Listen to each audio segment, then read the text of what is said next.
Hey guys, welcome back to my channel. So today I thought we would talk about Chris Ingham's absolute adoration, one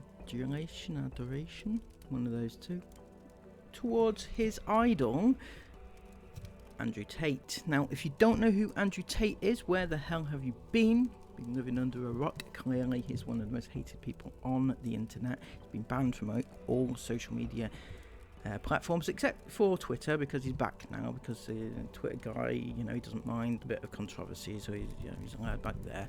Now, Andrew Tate is like one of those people you just want to slap incessantly. I'm sorry there, I said it. He's not good stock, right? He's not good stock. He is like one of those people that winds you up. And I don't know, sometimes he's doing it on purpose maybe, but either way, his attitude towards women, but not just his attitudes towards women, are insane. They are insanely insane, right? And also his actions show that he is not good stock, right? He's currently up on 3 allegations of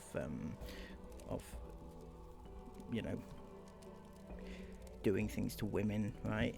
Okay, essaying and stuff like that. So we're going to talk about why Chris Ingham loves Andrew Tate, and somebody who would cause this amount of pain and heartache to women. He himself has got 5 daughters. You wouldn't want this type of man to be associated with you if you have so many daughters who you would like to protect, right? But if you need further evidence of just how bad Andrew Tate actually is, this tweet was tweeted a few days ago, and it shows, this is him quoting himself, right? So this is him admitting what he is. So he says, "I'm a woman-beating, racist, misogynistic, homophobe. I don't like blacks or whites or gays. Women can't drive. They should just have babies and save the population decline. Nobody wants to hear their opinions, and they can't fight. No head movement. Take me to jail." Indeed. So this is the real Andrew Tate, right? And you might say, some people might say anyway, that he's being a bit sort of intentionally confrontational, But even if you take this aside, he's done things that can be attributed to being a nasty piece of work, right? But going back to Chris Ingham here, now somebody posted this quote into Chris Ingham's own 0 to 10k Instagram page, right?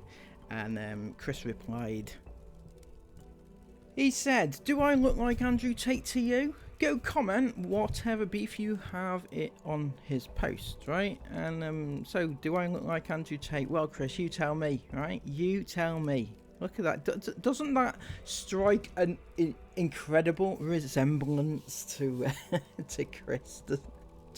I just love the hair. I love it. Yeah, I think he looks identical to you, Chris. Unfortunately, you don't have his money or power. Not that I think that he needs to, you know what I mean. Chris wants to be Andrew Tate so badly. Yeah, that could be his twin, couldn't it? Anyway, this person replied back to Chris and said, "No, you look nothing like Andrew Tate. My beef is you having this person as your hero and promoting him when you have 5 daughters. Asking if you look like him is an odd thing to say. You should be more concerned about sounding like him." Now, this is excellent points, because Chris is so desperate to be Andrew Tate that he's quoting him at every given opportunity. He defends his rape cases. He says Andrew Tate is not an essayer and things like that, right? Which is highly controversial, and if I had to bet, right, I would say that Andrew Tate is everything that the mainstream media are making him out to be. I didn't get my information from mainstream media, by the way. I got it from the independent sources, as you said, suggested for me to do, Christopher. I actually went and researched it myself from other sources, independent, not mainstream. See what I'm saying? Anyway, Chris came back with this. Shut up, you sad, desperate clown. I don't know. Absolutely. This is Chris Ingham all over. Yeah. So, Chris's love for Andrew Tate knows no bounds. So, I was doing a little bit of digging, right? And I came across this trailer for what is one of the top movies of 2024. It's called... It is actually called Tate Confidential. I'm sorry, I just can't say that without laughing. Sorry.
I was bopping away to that song.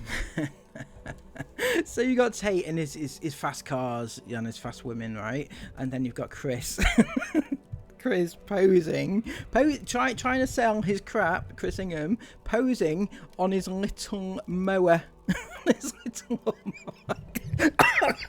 Fucking hell. I'm sorry, what the fuck is this? What is this? Honestly, how embarrassing. How much do you have to have such little self-respect that you would actually pose for this, thinking, yeah, I look amazing, this is going to get people to sign up for my shit, right? He actually thinks that. Look at him, look at the face that he's pulling, and the fact he's on his mower thinking, yeah, look at me, I'm so cool, I am so cool.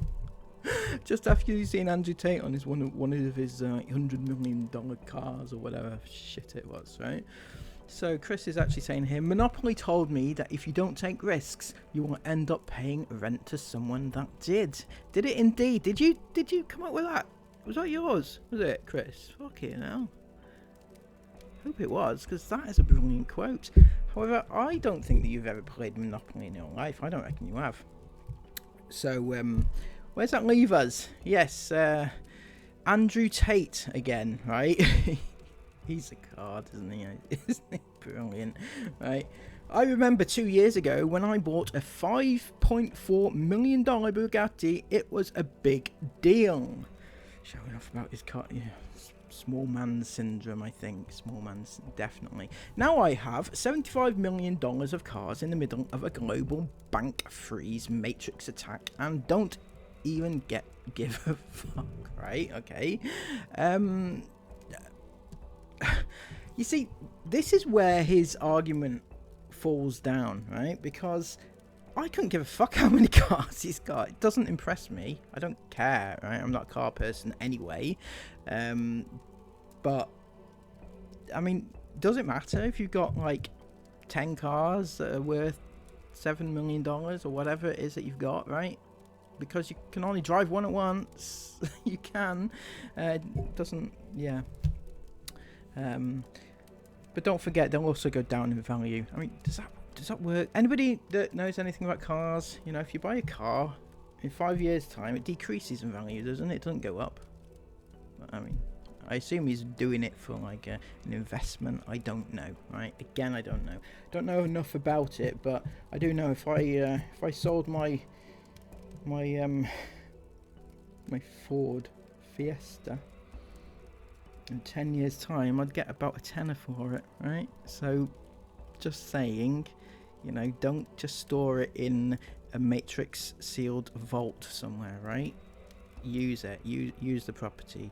Make worth of it whilst you can, Mr. Tate, right? Okay? Advice from me to you, because you clearly need it, right? Anyway, he goes on to say, I own the largest online university.com in the world. What? No? I honestly don't understand what he's saying here. He's saying he owns the world's largest university or the world's largest .com in the world. Alright, okay. The biggest university with a .com that is online. Is that what you're saying? Anyway, I mean, I don't know the figures exactly, but I'm going to hazard, I guess, yeah, that the Open University in this country is probably got a lot more people enrolled than Twat University over there. Anyway, I'm just saying. But, yeah, you go with your figures, eh, Tatey boy, Tatey boy. It's amazing how fast you can become insanely rich if you're not a moron and work 18 hours a day, 7 days a week. Chris! Oh my god! Right, what was it that you told us, Chris? That you are up until 4 in the morning, you get about 3 hours sleep, then you start again. So how many hours do you work? Like 20 hours a day, right? Your mentor, Mr. Tate, has just called you a moron. How does that make you feel? Right? You must feel gutted inside, like you're dying inside, right? You must feel that. I feel that for you, you know? I think that's it's quite interesting that Tatey on the sly watches your videos and just says that, yeah, he's a bit of a moron, isn't he? Yeah, I think that. Anyway, Tate tells people exactly how to do it. Well, I'll tell you, Mr. Tate, that you're not the only shepherd in the forest, right? Because Mr. Ingham also tells everybody exactly how to do it, right? What do you have to say about that? I think we should have like a match-up here. Mr. Tate versus Mr. Ingham, right? I think that would be a good idea to see who is actually the better of the two and who will come out on top. Hopefully they both get caught like in a bit of a, you know, knockout punch at the same time and they both die. Sorry. I mean, humanity and everything would be saved, wouldn't it? Anyway, my original point, my main point about this video is that Chris Ingham is supporting this guy, right?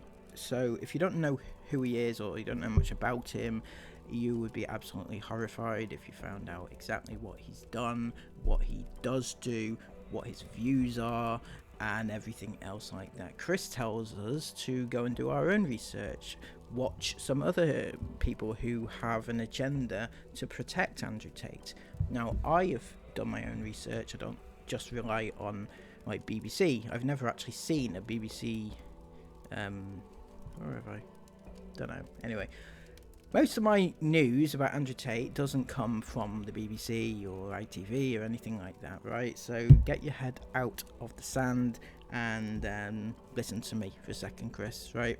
Andrew Tate is not good people.